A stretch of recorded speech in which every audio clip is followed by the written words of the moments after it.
إن نزول الأمطار نعمة عظمى يتفضل الله بها على عباده، وقد ذكرهم جل في علاه بهذه النعمة في مواضع كثيرة من كتابه، ممتنا بها عليهم ومذكرا لهم بها. قال تعالى: ألم ترى أن الله أنزل من السماء ماء فتصبح الأرض مخضرة إن الله لطيف خبير.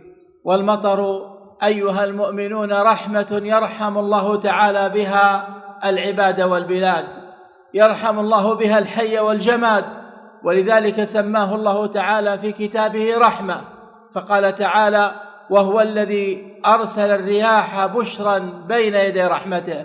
وقال سبحانه: وهو الذي ينزل الغيث من بعد ما قنطوا وينشر رحمته وهو الولي الحميد.